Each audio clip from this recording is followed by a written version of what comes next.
You cannot undo what has been done, it said coldly, but you can choose a different price. Zuri hesitated, fear and regret swirling in her heart. What do you mean? The coins you hold will remain, but the curse can be lifted if you offer someone else in your place. Her blood ran cold. She had to make a choice, live with the weight of her own decision, or pass the curse onto someone else. How Zuri's story ends depends on the choices she makes.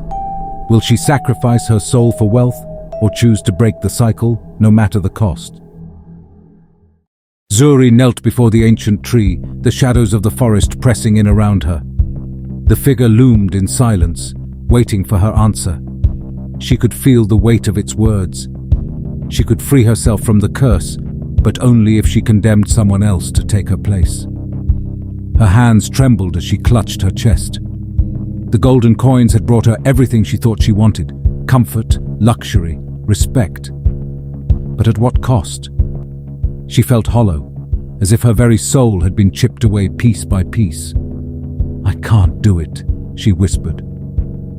The figure's shadowed face twisted, though whether it was anger or disappointment, Zuri couldn't tell. "You will carry this burden until your final breath then," it said coldly. "But be warned, the curse will not stop with you. It will ripple outward, touching everything you hold dear." Before she could speak, the figure dissolved into the darkness. The forest fell silent. Zuri returned to her village, her heart heavy. The golden coins that once brought her so much joy now seemed to mock her.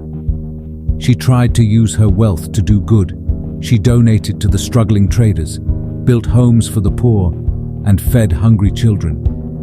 But no matter what she did, the shadows followed her. Her closest friends avoided her. The people she helped grew sick or faced sudden misfortunes. It was as though the curse poisoned everything it touched. One day, while walking through the market, she saw a young boy crying by the roadside. His clothes were tattered, and his small hands clutched an empty bowl. Zuri knelt beside him. "What's wrong, child?" she asked gently. "My family has nothing to eat," he sobbed. "My father is sick, and my mother says we can't afford to see the healer." Zuri's heart ached. She reached into her pouch and pulled out a handful of golden coins. "Take these. They'll help your family." The boy's eyes lit up as he took the coins. "Thank you, Mom." But as he ran off, Zuri felt a chill run down her spine. She watched him disappear into the crowd, and a sickening thought crept into her mind. Would the curse touch him too? That night, Zuri couldn't sleep. She kept hearing Baba Omari's warning. Wealth without purpose is a burden, not a blessing. She tossed and turned until dawn. The next day, she went to check on the boy she had helped. She found his mother weeping outside their small hut. "What happened?" Zuri asked, her voice trembling.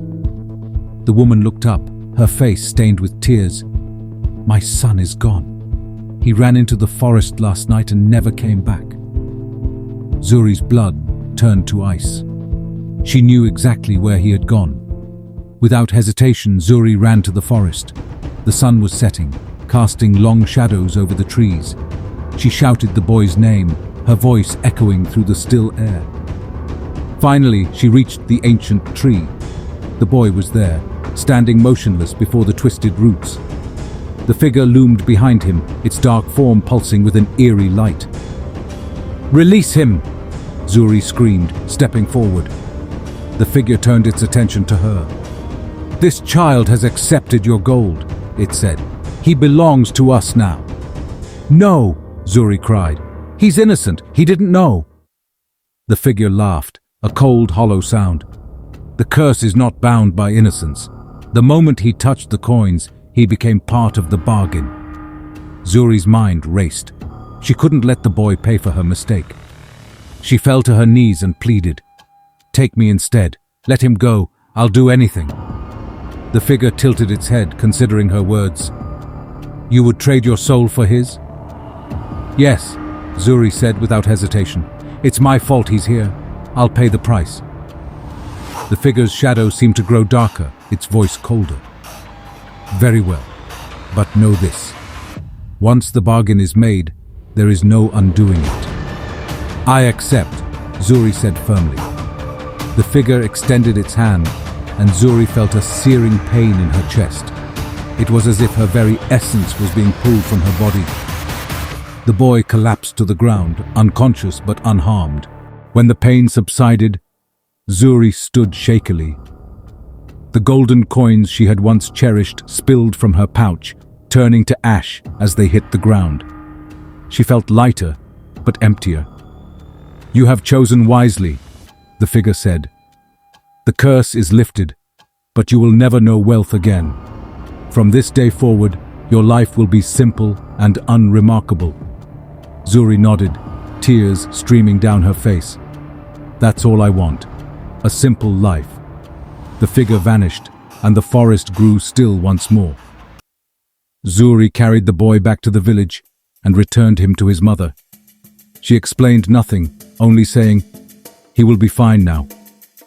From that day on, Zuri gave up her wealth and lived a humble life. She went back to selling clay pots, just as she had in her youth. But this time, she found joy in the small things, the laughter of children, the warmth of the sun, the kindness of strangers. Though the shadows of her past lingered in her memory, she was free. And for the first time, she understood the true meaning of wealth. It wasn't in gold or riches, but in the love and connections that made life worth living.